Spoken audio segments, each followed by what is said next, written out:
बोलो जयकारा। बोल मेरे श्री गुरु महाराज की जय। बोल सच्चे दरबार की जय। बोलो नंद कंदवासी भगवान की जय। गुरु ब्रह्मा गुरु विष्णु गुरु साक्षात परमेश्वरा गुरु पार ब्रह्म स्वामी गुरुदेव महेश्वरा। तमेव माता च पिता तमेव तमेव बंधु च सखा तमेव तमेव विद्या च तमेव तमेव मम देव देव देव वंदो चरण सरोज गुरु मंगलाकार जय सेवत न होते भवसागर से पार। गुरु जी के सिमरन मात्र से नाशक विघ्न अनंत तासे सर्वप्रम में ध्यावत है सत्संग। आप प्रकट इस जगत में जीव को विस्तार में शब्द नाव बनाए सुंदर जीव को तारने नम्रता और दीनता से भेंट सदगुरु लीजिए। मैं हूँ शरणागत तुम्हारो दास अपना कीजिए। बोलो जयकारा बोल मेरे श्री गुरु महाराज जी की जय। आज 10 जून 2020 वार बुधवार। आज आपको मालूम ही होगा, हमारे जितने भी गुरु भाई हैं, कि आज हमारे श्री गुरुदेव पंचम पातशाही जी का आज सिंहासन पर विराजमान होने का अभी मैं आपने देखा होगा लाइव होकर आज अनंतपुर से सभी ने गुरु महाराज जी के प्रवचन सुने होंगे। अमृतमय वर्ष में वचनों की जो है वर्षा हुई है, आरती पूजा हुई है। कल भी जो है पंचम पातशाही जी की श्री समाधि पर जो है आरती हुई। आज दिल्ली में बैठकर हमने अनंतपुर जैसा आनंद लिया। अभी तक मैं उस चित्र को भूल नहीं रहा। श्री समाधि के दर्शन, गुरु महाराज जी के दर्शन, उनके वचन, प्रेमी महात्मा जी के वचन जो उन्होंने हमें कथा सुनाई, गुरु महाराज जी के जो 7 लीला सुनाई गुरु महाराज जी पंचम पातशाही जी की, मन गदगद हो गया। मैं 2 दिन से बुखार की वजह से तबीयत मेरी ठीक नहीं है, इस वजह से मैं नहीं आ पाया। आज भी मेरा जो है कोई तैयारी से नहीं आया था मैं कि मैं बैठूंगा और वचन अपने सत्संग के लिए करूंगा कुछ, मगर आज मैं इतना खुश हूं अपने गुरु महाराज जी के वचन सुनकर और अनंतपुर के दर्शन करके। मेरी तो दिली इच्छा है और गुरु महाराज जी से प्रार्थना भी है हमारी कि इसी तरह हमारे को लाइव होकर, जब तक हमारे ऊपर यह संकट है हम अनंतपुर नहीं आ सकते, तब तक जो है हमें इसी तरह दर्शन देते रहें और हमारी जो है भक्ति की प्यास बुझाते रहें। मैं तो अपने आप को कोई भक्त नहीं कहता, बस एक बात है, कई लंबे समय तक मैं हर संक्रांत पर गुरु महाराज जी के दर्शन करता था। अनंतपुर जाकर एक हर महीने मुझे ऐसा फील होता था कि मुझे यहाँ से निकलकर फटाफट अपने गुरु महाराज जी के पास और वहाँ जाकर अपने श्री समाधि पर, जब गुरु महाराज जी हमारे विराजमान थे, मैं तब जो है अपना लगातार संक्रांत हम गुरु महाराज जी की संक्रांति में वहीं बनाता था और अपने इष्ट देव के साथ जो है जितनी एनर्जी मैं लेके आता था आप सोच भी नहीं सकते। आज मुझे उतना ही आनंद आया, उतनी ही शांति मिली कि आज मेरे को जो थोड़ी तकलीफ थी वो भी मैं ऑफिस में ये सोच के नहीं आया था कि मैं आज आपके सामने आज उपस्थित होऊंगा। तो इसलिए जो है आज मैं गुरु महाराज जी के वचन भी आपको सुनाऊंगा। आज आपने गुरु महाराज जी के वचन भी सुने, और सबसे बड़ी बात है आज गुरु महाराज जी ने एक इंश्योरेंस दी कि जितने भी नाम जपेंगे, आधा घंटा सुबह आधा घंटा शाम को, तो जो नियम है हमारा जपने का, उसके अलावा भी 1 घंटा जो है सिमरन करेगा आज इस विपदा के समय में, उसके नज़दीक पहली बात तो कोई बीमार, कोई ऐसी कोरोना का कोई भी अनंतपुर वाला कोई पेशेंट है ही नहीं, ना किसी को ऐसी तकलीफ़ है। और जो ऐसा है, मैं तो आपको शुरू से फर्स्ट डे से कहता आ रहा हूँ कि नाम जपो। कोई मालिक जो हमारे हैं, वो इस कलयुग के जो हैं प्रबंधक हैं, उनके हाथ में ही हम जीवों को तारना है। इसलिए जो है हमें अपने मालिक की जो आज्ञा है उस हिसाब से हमें चलना है। 5 टाइम नियम जो हमारे बना रखे हैं, उसके अलावा हमें सवेरे शाम आरती पूजा वगैरह कर जो है 5 से 6 हमारा 1 घंटे का जो नियम है, उसके अलावा भी हम कभी भी आधा घंटा सुबह आधा घंटा शाम को जो है अपना आज जो फरमाया गुरु महाराज ने, अभी तक मेरी आँखों में वो सब छाया पड़ा है। तो आज बहुत बहुत बधाई हो पूरी संगत को, हमारी पूरी देश विदेश की संगत को लाखों लाख बधाई हो। जो आज मुझे आनंद आ रहा है वो सबको आए। और कोई कई लोग ऐसे होंगे जो लाइव नहीं देख चुके हो या उनको नहीं देख सके होंगे, किसी इंटरनेट की वजह से या कोई प्रॉब्लम हो जाती है, तो मालिक का नाम जपें, दर्शन जरूर होंगे। गुरु महाराज जी के दर्शन आज जरूर होंगे सभी को। आप ध्यान तो लगाइए। मैंने आपको शुरू से कहता आया हूँ, जब भी मैं कोई बात करता हूँ, मैं कोई कथावाचक तो हूँ नहीं, जो मेरी अपनी एक अनुभव होता है, जो मेरा वो होता है, उसी वजह से मैं आपको बताता रहता हूँ कि आप आंखें बंद करके अपने मालिक को याद करो, अपने इष्ट देव को याद करो। वो हो ही नहीं सकता कि वो ना आए। भगवान कृष्ण ने भी कहा है कि मेरी एक तरफ 1 कदम चलो तो मैं 7 कदम चलूँगा आपकी तरफ। हमारे गुरु महाराज जी ने भी यही फरमाया हुआ है, कोई हमें याद तो करे, हम तो उसके दिल में रहते हैं, हर समय रहते हैं। जो हमारे भक्त होते हैं, हम तो उनके पास रहते हैं। इसलिए जो है आज का विशेष सत्संग है हमारा। आनंद सिंह आपको अमृतवाणी वचन सुनाएगा, उसके बाद मैं आपको आज सत्संग सुनाऊंगा पंचपाशी जी का बहुत एक पुराने आनंद संदेश से। तो अमृत वचन सुनिए आप। अमृत वचन।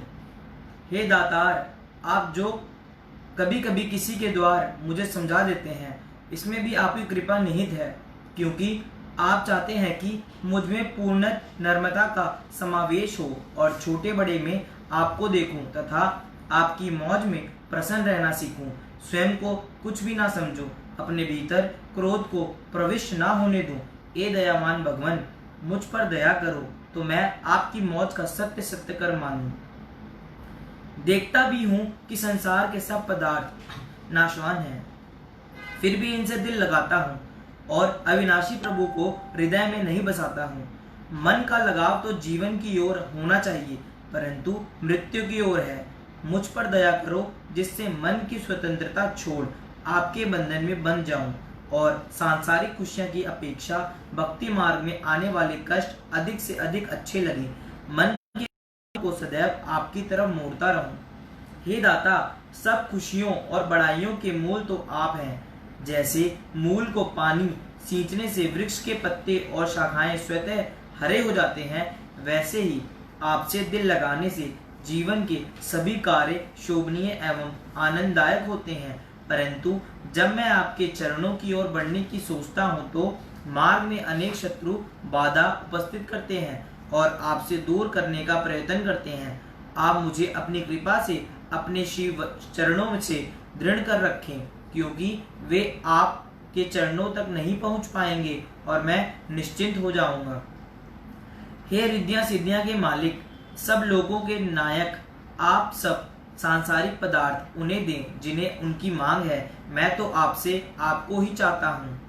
हे प्रभु, मेरी बुद्धि को आप सदा सत्मार्ग की ओर प्रेरित करो, ताकि मैं बुराइयों से बच सकूं।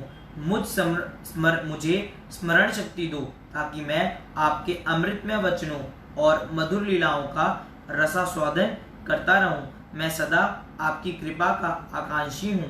प्रभु कृपा करो, कृपा करो।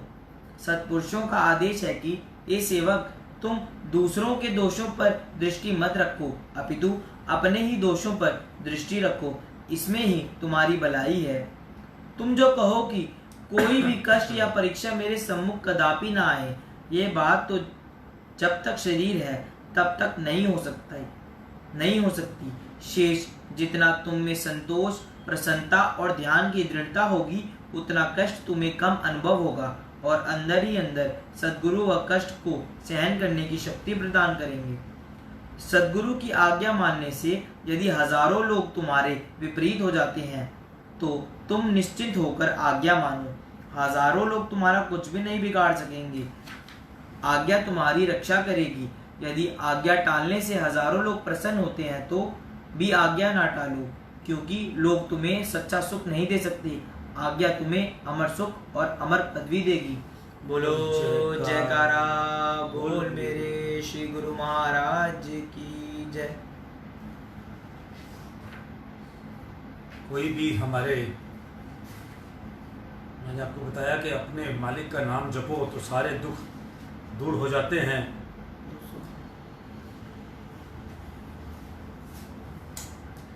विशेष शांति वचन जो आज आपको सुनाऊंगा।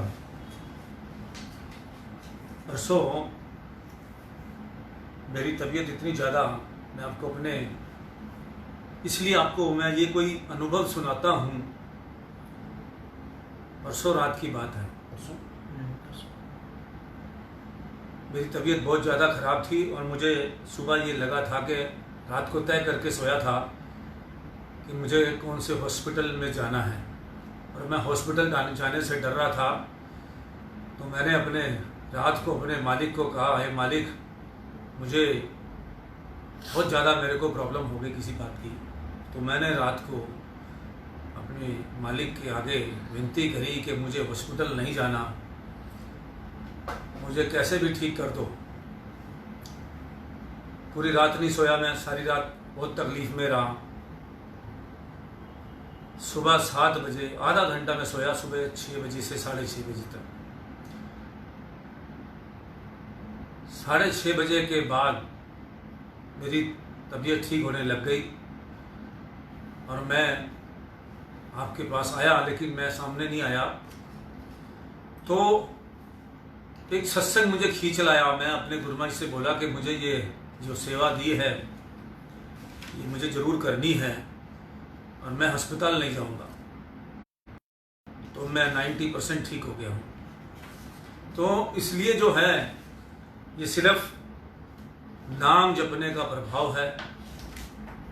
कल भी मैं ठीक होकर यहाँ सामने बैठा था, लेकिन मैं आपके सामने नहीं आया, मैं बैठ नहीं पा रहा था, तो लेटा हुआ था। तो मतलब कि मैं सिर्फ आपको अनुभव बता रहा हूँ कि रात को मैंने अपने मालिक से कहा कि मुझे हॉस्पिटल नहीं जाना। सुबह रात को यूँ सोचा कि हॉस्पिटल कौन सा जाना है, तय कर लिया।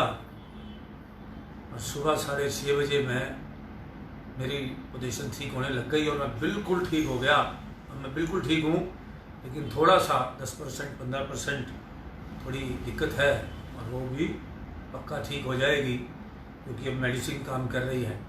तो इस तरह करके समय जो है अपने मालिक जो है अपने, अब कई बार क्या होता है, आदमी इतना कष्ट में होता है, अपने भगवान को कह भी देता है कि प्रभु मेरा कष्ट भी आप ले लो, चाहे क्या करे आदमी जो है, जब इतना कष्ट में होता है तो कह ही देता है, और मालिक ले ही लेते हैं, ये तो मुझे पक्का पता है। तो इसी तरह से है, जब अपने आप भगवान पर भरोसा रखेंगे और उसके आगे सच्चे मन से विनती करेंगे, तो आपका वो काम हर हालत में होकर रहेगा। तो आज मैं आपके सामने हूँ 2 दिन के अंदर बिल्कुल ठीक होकर। आज मेरा मन नहीं था यहाँ बैठने का,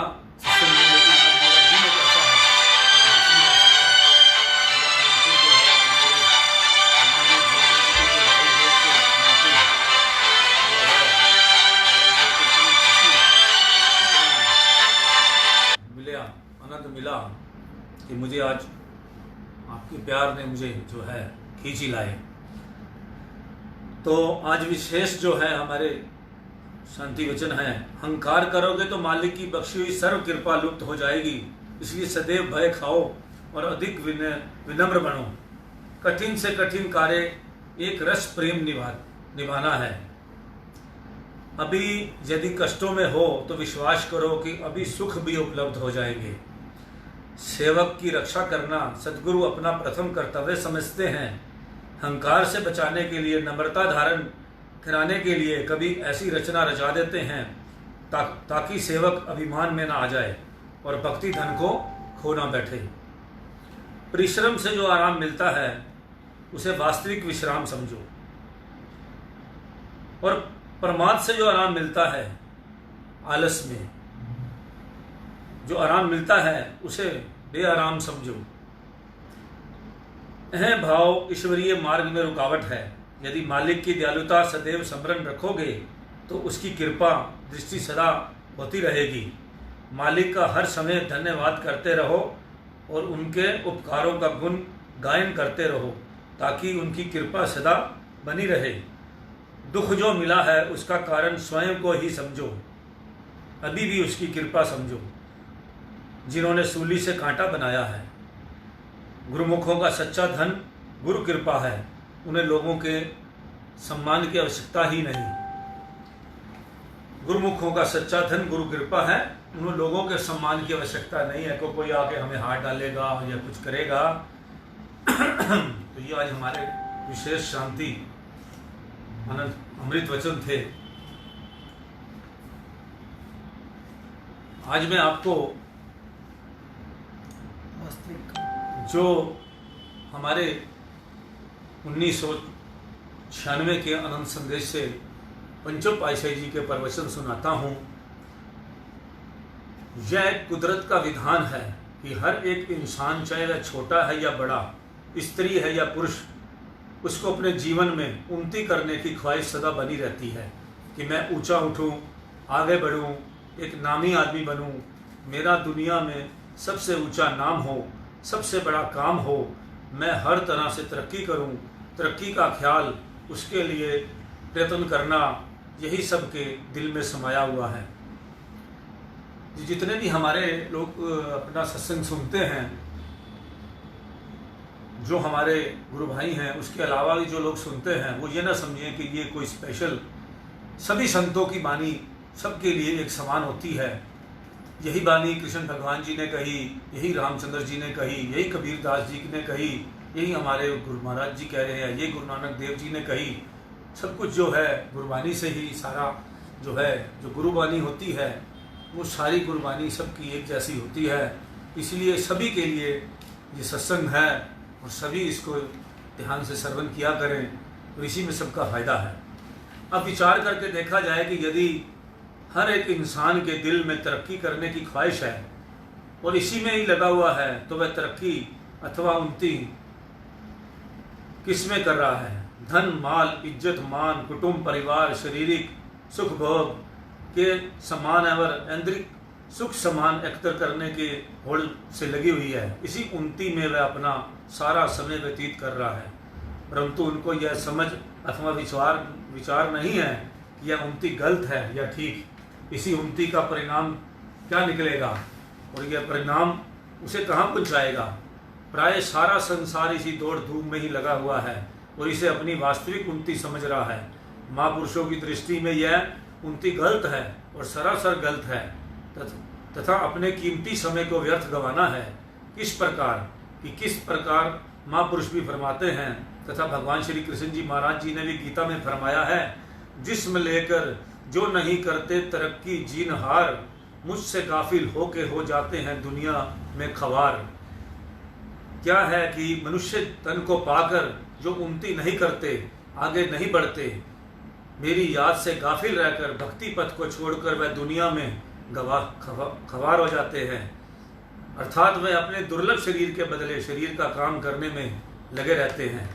महापुरुषों ने इस चीज का रहस्य बतलाया है।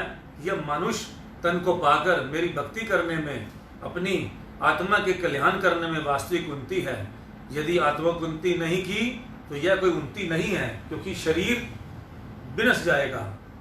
शरीर जितनी भी उन्नति है, शरीर के जितने समान एवं व्यवहार हैं सब विनश जाएंगे, परंतु जिस अमर सत्य के लिए यह शरीर मिला था उसकी उन्नति ना हुई, वह काम पूरा ना हुआ, तो फिर दुनिया में कौन सी उन्नति की। पुरातन इतिहास को देखो, करू बादशाह था, उसने दुनिया भर का खजाना जोड़ा, धन माल इकट्ठा करने की उसकी अत्यधिक चाह थी। उसने हर समय हर संभव प्रयत्न से जुल्म करके 40 गंज खजाने जोड़े। सिकंदर भी बादशाह था उसने भी न जाने कितने राज्यों पर विजय प्राप्त की। लुकमान ने भी अपनी हिम्मत करके, अपनी हिकमत करके करने में कितनी रिसर्च की और कितना माहिर बन गया, केवल शरीर के लिए ही। इसके अतिरिक्त उसे अन्य कुछ प्राप्त ना हुआ और ना ही आत्मा उन्नति हुई। आत्मा की उन्नति ना होने पर वह दुनिया से खाली हाथ चले गए। जैसे कि महापुरुषों ने फरमाया है, 40 गंज खजाना जोड़ा, करूं आखिर सब कुछ छोड़ गए। मुनकगिरी की हवस हुई ना पूरी, सिकंदर भी दम तोड़ गए। दोनों हाथ खाली जहां से कुछ भी साथ ना ले गए, हसरत किसी की हुई ना पूरी, आखिर सबको कह गए। करना मत भरोसा इस दुनिया का, काम किसी के ना आएगी, एक प्रभु की भक्ति केवल अंत में साथ निभाएगी।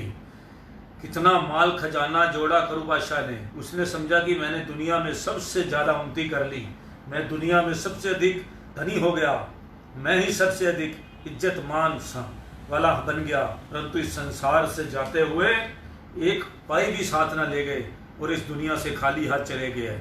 सिकंदर का भी अपने सुना होगा, उसने कितने देशों पर अधिकार जमाया, परंतु जब वह इस दुनिया से कूच करके गए तो उन्होंने यही कहा कि मेरे दोनों हाथ कफन से बाहर हों, ताकि दुनिया को पता चले इंसान जब इस संसार से जाता है कुछ भी साथ नहीं लेके जाता।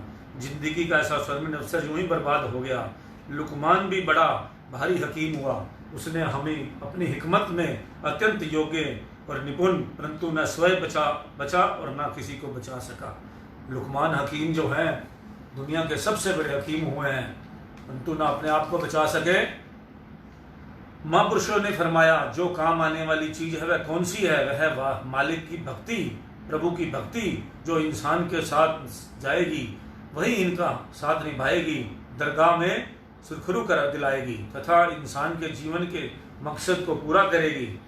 इंसान को जीवन के वास्तविक उन्नति का रहस्य कहाँ से मिलता है, कैसे पता चलता है कि उन्नति कौन सी करनी है। यह ज्ञान केवल महापुरुषों की संगति से ही प्राप्त होता है। जब तक इंसान को सत्संग नहीं मिलता, उसकी तवज्जो इधर नहीं लगती, तब तक उसे ख्याल नहीं आता कि मैं शरीर परस्ती को छोड़कर आत्मा की उन्नति का जोर लग जाऊं। यह सत्संग का ही परिणाम है कि उसको मालिक की याद आती है और उसी काम नहीं लगता है। कबीर संगत साध की साहिब आवे याद, लेखे में सोई घड़ी बाकी दिन बर्बाद। जब महापुरुषों की संगति मिलती है तब मालिक की याद आती है। महापुरुषों के कथनानुसार जिस समय जिस पल मालिक की याद आती है वही समय वही पल लेखे में है, वही श्वास तरक्की में शामिल हो जाता है तथा से सारा दिन व्यर्थ चले जाते हैं। चाहे इंसान यह समझे कि मैं अत्यधिक योग्य हूँ एवं निपुण बन गया हूँ, बड़ा धनवान बन गया हूँ, मैंने बहुत बड़ी डिग्री हासिल कर ली है, परंतु महापुरुषों की दृष्टि में वह डिग्रियाँ अथवा सारा धन किसी काम का नहीं, वह समझ अथवा ज्ञान बुद्धि या चतुराई किसी काम के नहीं जिसमें मालिक की भक्ति नहीं। इसलिए महापुरुषों ने जीवों को चिताने के लिए यह चेतावनी दी है कि यदि इंसान ने जीवन में कुछ प्राप्त करना है, अपने जीवन से कुछ लाभ उठाना है, तो केवल मालिक की भक्ति भजन भक्ति में ही लाभ मिल सकता है। भजन भी तब हो सकता है जब इंसान दुनिया के ख्याल छोड़ दे, शरीर का ख्याल छोड़ दे, तब इंसान को भक्ति की प्राप्ति होती है और इसकी कमाई में दिल लगता है, तभी इसका मकसद हल होता है। अतः इंसान को सर्वप्रथम कर्तव्य ये है मनुष्य तन को पाकर सत्पुरुषों की संगति प्राप्त करे, यही उसका जरूरी काम है। जब सत्पुरुषों की संगति मिल गई तो समझो उसका बिगड़ा हुआ काम सवर गया, अवंती उन्नति में परिवर्तन हो गई। अब सब भक्ति के अभिलाषी गुरुमुख जन सत्पुरुषों की संगति में आए। आपको सच्चे दरबार की प्राप्ति हो गई, जहाँ की सत्संग की गंगा बहती है। आपके दिलों में इस संगति का प्रभाव पड़ा और परिवर्तन आ गया। यहाँ आते ही मोह ममता के आवरण दूर हो गए। शारीरिक सुख वियोगों के समान व्यवहार आदि का ख्याल दिल से दूर हो गया। बस यही ख्याल और प्रभाव समा गया कि जो आरती पूजा सेवा एवं नाम की कमाई करेंगे, अब स्वयं विचार करो कि वास्तविक उन्नति है या असल उन्नति है, जो इंसान का दुख के खड्डे में डाल दे और आगे प्रलोक बिगाड़ दे। वास्तविक अर्थों में उन्नति वह है जो कई जन्मों से बिछड़ी आत्मा सत्संग में आकर मालिक में एकाकार हो जाए। इसलिए महापुरुषों ने फरमाया है कि परमात्मा से आत्मा जुदा रहे बहुकाल, सुंदर मेला हो गया जब सतगुरु मिले दयाल। यह हर स्थान का अपना प्रभाव होता है। यदि दुनिया में किसी नगर अथवा बाजार में जाओ तो यही ख्याल होता है कि कोई शारीरिक सुख सुविधा का सामान हो तो खरीद लें, कोई ऐश प्रस्ती की चीज हो तो ले लें, परंतु जब भी दरबार में पहुंचते हैं आते यही ख्याल होता है कि नाम की कमाई कर ले। यही चीज ही उन्नति और साथ जाने वाली है।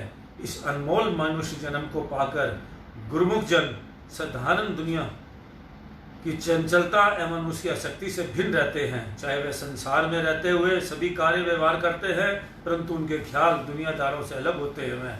वे हर समय अपने सच्चे लक्ष्य को सम्मुख रखते हैं। वह लक्ष्य क्या है कि मालिक की भक्ति करनी है। वह सत्पुरुषों की संगति में मिलती है। अतः उनका नाता सतगुरु दरबार से जुड़ा रहता है। जिसको जहाँ से जो चीज प्राप्त होती है वही संबंध जुड़ेगा। एक साधारण मनुष्य जो कि जीवन निर्वाह के लिए काम करता है, किसी धनी व्यक्ति के पास जाएगा तो उसे धन की प्राप्ति होगी। फैक्ट्री में काम करेगा तो उसको आय मिलेगी। इसी हेतु होकर वह वहाँ जाता है, क्योंकि उसके जीवन निर्वाह का साधन धंधा वही है। उसके जीवन का लक्ष्य वहीं जाकर पूरा होता है। परंतु गुरुमुख का लक्ष्य वहाँ हल होगा जहाँ पर उसे भक्ति एवं नाम की दात मिलेगी। भक्ति के सच्चे धन से माला माल हो, अतः वह वहीं जाते हैं और वहीं ही व्यवहार रखते हैं। गुरुमुखों को दरबार में आकर किसी चीज की चिंता नहीं रह जाती। शरीर के खान पान एवं निर्वाह की चिंता नहीं रहती। यदि ये चिंताएं नहीं तो ध्यान, तवस्सर, नाम और भक्ति का ख्याल दिल में समाया रहेगा, जिससे आप संसार में रहते हुए भी निश्चित रहेंगे, निर्भय रहेंगे। किसी प्रकार की चिंता नहीं व्यापेगी, कोई अन्य ख्याल दिल में नहीं आने पाएगा। सब कार्य कुदरत अपने आप करेगी। चिंता करनी है तो केवल इस बात की करनी है, चिंता तो सतनाम की और न चितवे दास। बस यही चिंता करनी है कि मैं सत्पुरुषों की मौज अनुसार, श्री आज्ञा अनुसार नाम की कमाई कर लूँ, भक्ति की कमाई कर लूँ, सेवा कर लूँ। बाकी काम कुदरत अपने आप कर लेगी। संसार में रहता हुआ सुखपूर्वक जीवन व्यतीत करता हुआ निश्चित जीवन व्यतीत करेगा और मालिक की दरगाह में जाएगा और उज्जवल मुख करेगा। जिंदगी के मकसद को पूरा कर लेगा और महापुरुषों की भी प्रसन्नता होगी। बोलो जयकारा बोल मेरे श्री गुरु महाराज जी की जय। ये हमारे पंचम पाइसी जी के प्रवचन थे, जो आपको आज बिल्कुल पर इस टाइम के लिए फिट बैठते हैं। महापुरुषों की वाणी जो होती है वो हमेशा कितनी ठंडक देती है, आप सोच नहीं सकते। जो हमारे गुरु भाई हैं वो सब फील करते हैं कि जब हम अनंतपुर में जाते हैं सब कुछ भूल जाते हैं, तरीक भूल जाते हैं, दुख भूल जाते हैं, कष्ट भूल जाते हैं। एक ही तरफ ध्यान होता है कि भाग के आरती पे जाना है, भाग के गुरु जी के दर्शन करने हैं। आदमी कुछ भी उसके तरफ ध्यान नहीं रहता और कितना वहाँ से खुशियों का खजाना लेकर आता है। तो आज मेरी यही फीलिंग है। मेरा आज जो है गुरु जी ने आज साक्षात दर्शन घर पर देकर, तकलीफ़ थी तब भी मैंने सोकर जो है वो सब सुना, तो आज जो है शक्ति मिली मुझे और मैं आपके सामने आया। अब हमारे जो है बाकी का हमारा सुनिए गुरु महाराज जी के सत्संग। आनंद दृष्टांत संदेश 1 दृष्टांत 14 श्रद्धा। श्रद्धा कितना सुंदर शब्द है। एकमात्र जीवन में इसके होने से भक्ति मार्ग में सब कुछ स्वतः पाया जा सकता है। इसी सच्ची श्रद्धा भावना से ही दूसरे को आकृष्ट किया जा सकता है। इतिहास में कितने ही प्रमाण हैं। छोटी से छोटी श्रेणी वाला व्यक्ति भी इस उत्तम गुण को द्वारा देश के बादशाह तक ही की प्रसन्नता प्राप्त कर लेता है। इसी प्रकार यदि जीव संत सत्पुरुषों पर सच्ची श्रद्धा व भावना रखे तो वे क्या इससे प्रसन्न ना होंगे? अवश्य होंगे। यही एक साधन है उन्हें प्रसन्न करने का। सद्गुरु जब भी प्रसन्न होंगे तो केवल हृदय की शुद्ध व पवित्र भावना से ही।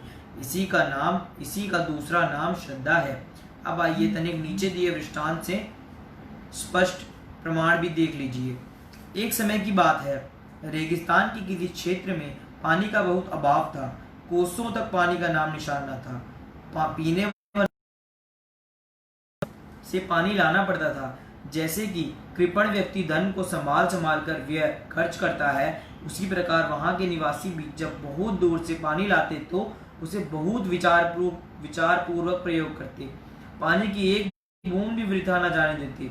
पानी की इतनी अधिक कमी थी कि प्यास के कारण किसी समय व किसी वर्ष में कई व्यक्ति व पशु तक भी मर जाते थे। ना ही वहां कोई कुआं और तालाब था जो कभी वर्षा आने से भर जाता। इस प्रकार वहां की जनता अत्यंत दुखमय जीवन व्यतीत कर रही थी। एक दिन एक मनुष्य के मन में यह विचार आया कि जब हमें पानी का इतना अभाव सताता है तो हमारे देश के जो बादशाह हैं उसे पानी की कितनी कमी होती होगी। हमारे राजा को पानी के बिना कितना कष्ट उठाना पड़ता होगा। अच्छा तो यही होगा कि मैं खुद थोड़ा सा पानी राजा के पास ले जाऊं, परंतु इतनी दूर पानी ले कैसे जाऊं? बादशाह का शहर वहां से मीलों दूर था। कुछ दिन तो वह सोचता रहा। आखिर एक दिन उसने पानी का एक घड़ा भर कर सिर पर उठा लिया तथा खाने का सामान व अपने लिए पानी भी अलग ले लिया, क्योंकि वह पानी का कलश तो राजा के लिए भेंट स्वरूप ले जा रहा था। पद यात्रा करते हुए 6-7 दिन के बाद वह व्यक्ति बादशाह के नगर में जा पहुंचा और पूछते पूछते राजमहल तक पहुंच ही गया।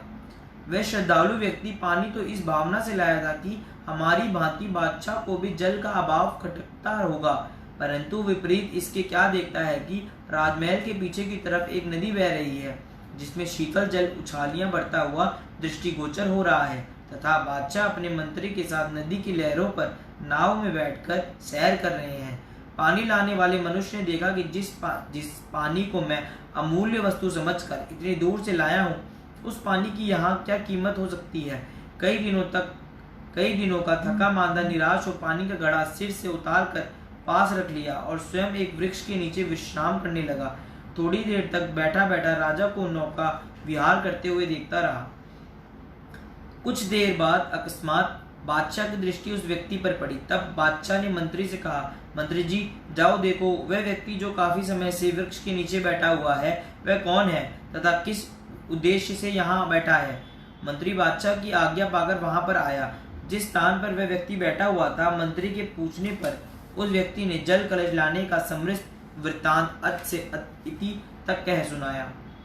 मंत्री ने उस व्यक्ति के मुख से सुनी हुई उनके क्षेत्र में पानी के अभाव की एवं उस व्यक्ति की श्रद्धा भावना से बादशाह के लिए जल कलश भर कर लाने की सब बात बादशाह को सुनाई। बादशाह उसके प्यार व सच्ची भावना से बहुत प्रसन्न हुए। उस व्यक्ति को अपने निकट बुलाया और उसकी श्रद्धा की अनुपम भेंट अर्थात पानी का कलश लेकर उस जल को नदी में डलवा दिया तथा मंत्री को कहा कि मंत्री जी राजकोष से ये घड़ा अशर्फियों से भरकर ले आओ। हम इसकी सच्ची भावना व श्रद्धा से अत्यंत प्रसन्न हुए हैं, अतः तुम जाओ इनके क्षेत्र में एक कुआं भी खुदवा दो जिससे इन्हें पानी की कमी ना रहे। बादशाह से अतुल धन राशि प्राप्त कर एवं जल की सुगमता का साधन उपलब्ध हो जाने से वह ग्रामीण नाश्ता कूटता प्रसन्नता पूर्वक गांव लौट आया। भाव यह कि सरलता व निष्कपटता कितना अपने आप से श्रेष्ठतम गुण पुंज है। जिस प्रकार इस दृष्टांत से स्पष्ट होता है कि वह सरल हृदय ग्रामीण इस उदात्त भावना से ही राजा को प्रसन्न कराया तथा अपने व ग्रामवासियों के लिए सुख का साधन भी जुटा लाया। इसी श्रद्धा के प्रकरण में कितना ही सुंदर प्रमाण द्वापर युग का हमारे सामने है। एक बार भगवान श्री कृष्ण चंद्र जी अपनी पटरानियों सहित अंतपुर में बैठे थे। सखियां परस्पर एक दूसरे के प्रेम की स्पर्धा सहित प्रशंसा कर रही थी। भगवान कृष्ण चाकू से कोई फल काट रहे थे, साथ ही उनके प्रेम वार्ता सुनकर मुस्कुरा भी रहे थे। उनके प्रेम की परीक्षा लेने हेतु एवं संसार में प्रेम का अनुपम आदर्श स्थापित करने के लिए उन्होंने स्वयं चाकू से अपने हाथ की उंगली पर थोड़ा सा जख्म कर दिया। जिससे रक्त की धारा बह निकली।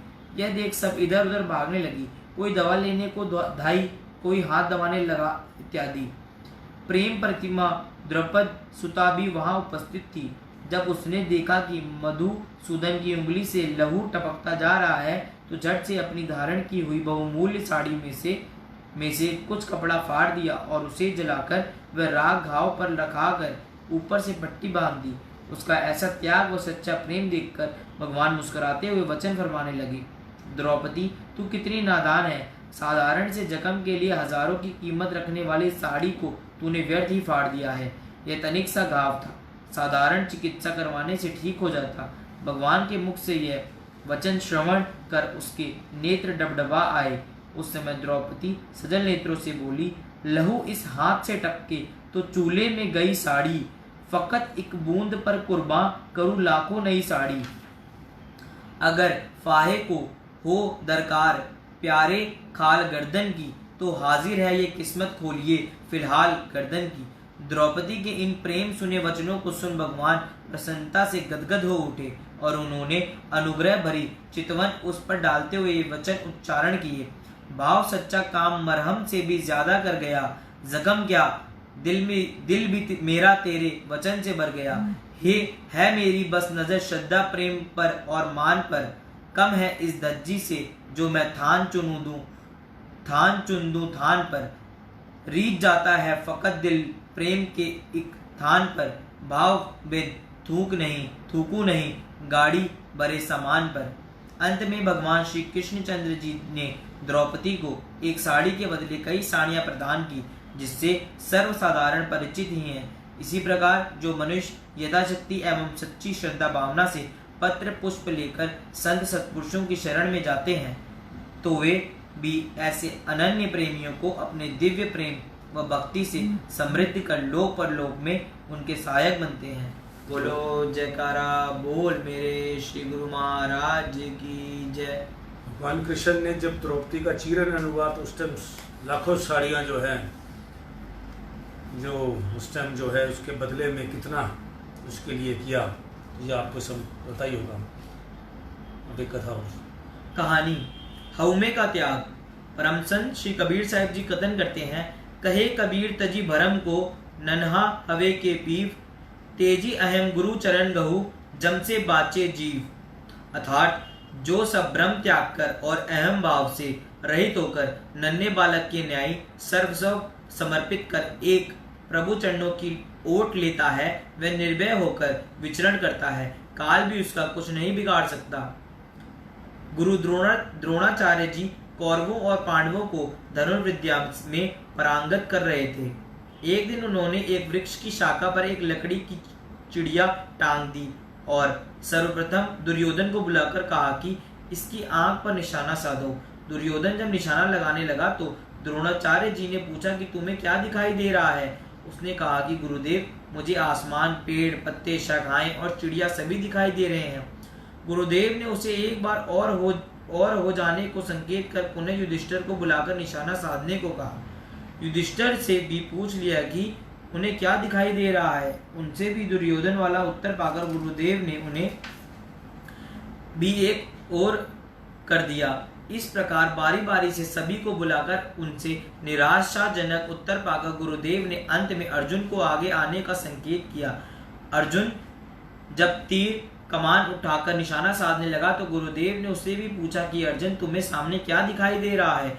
अर्जुन ने कहा कि मुझे गुरुदेव की आज्ञा अनुसार केवल चिड़िया की आंख दिखाई दे रही है जिसमें तीर लगाना है, उसके अतिरिक्त कुछ भी दृष्टिगोचर नहीं हो रहा। द्रोणाचार्य जी ने उसकी एकाग्रता एवं धनुर्विद्या के प्रति अपूर्व समर्पण भाव से प्रसन्न होकर उसे तीर चलाने की आज्ञा प्रदान की।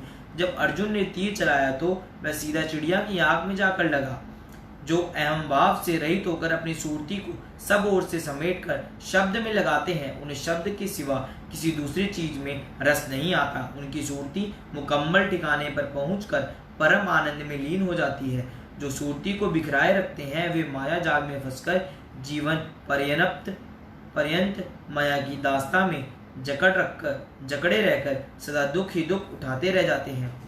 एक बार भाई मर्दाना श्री गुरु नानक देव जी महाराज के साथ भ्रमण कर रहे थे। शहर देखकर उन्होंने श्री गुरु महाराज जी से विनती की कि यदि आपकी आज्ञा हो तो मैं इस शहर को अंदर जाकर देखाऊं। श्री गुरु महाराज जी तो अंतर्यामी थे। उन्होंने कहा, इस शहर की बाहरी सुंदरता देखकर तुम मन को मत भटकाओ, अंदर जाओगे तो पछताओगे। लेकिन भाई मर्दाना मन के बुलावे में आकर बार बार विनय करने लगे कि बस थोड़ी ही देर में चक्कर लगाकर आ जाऊंगा, आप एक बार आज्ञा दे देवे। भाई मर्दाने की प्रबल इच्छा देखकर श्री गुरु महाराज जी ने फरमाया कि अगर तुम्हारा ख्याल दृढ़ है तो भले ही चले जाओ। भाई मर्दाना ने जैसे ही उस जादू नगरी में प्रवेश किया तो जादू नगरों ने उनके गले में धागा बांधकर उन्हें मेमना बनाकर अपने पास में बांध लिया। बहुत समय बीत जाने पर भी जब भाई मर्दाना वापस नहीं लौटे तो गुरु साहिब जी ने स्वयं उस शहर में प्रवेश किया। मुख्य द्वार के निकट से गुजर ही रहे थे कि भाई मर्दाने ने उन्हें देखकर जोर से आवाज की। गुरु साहिब जी ने उन्हें पहचान कर उनके गले का धागा खोलकर उन्हें जादूगरों के बंधनों से मुक्त कर मेमने से पुनः मर्दाना बना दिया। भाई मर्दाना अपने किए पर पछताने व माफी मांगने लगे। ऐसे ही माया की इस नगरी में जो गुरु शब्द को उल्लंघन करते हैं वे भी मेमने की बाती मैं करते हुए काल के गाल में समा जाते हैं। अपने अहम के वशीभूत हुए वे सदगुरु की कृपा से वंचित रह जाते हैं। परमचंद श्री कबीर साहिब जी वर्णन करते हैं, अहम अगिन हृदय जरे गुरु से चाहे मान, तिनको जब न्योता दिया हो हमरे मेहमान। भाव यह है कि जो हृदय में अहम की ज्वाला भड़काए सदगुरु से मान की अपेक्षा करते हैं, जुमराज के दूत उन्हें पकड़कर काल के हवाले कर देते हैं। बोलो जयकारा बोल मेरे श्री गुरु महाराज जी की जय। आज का हमारा सत्संग यही समाप्त होता है। आज पूरा दिन आप अपने मालिक के ख्याल में रहिए। जो आज हमें लाइव होकर गुरु महाराज जी ने इतनी प्रसन्नता दी है, बहुत आभारी हैं अपने मालिक के। और आज जो भी हमने आपको सत्संग सुनाया है इसको आगे भी आप शेयर कीजिए ताकि और लोगों को भी जो है इसका लाभ प्राप्त हो सके। बोलो जयकारा बोल मेरे श्री गुरु महाराज की जय।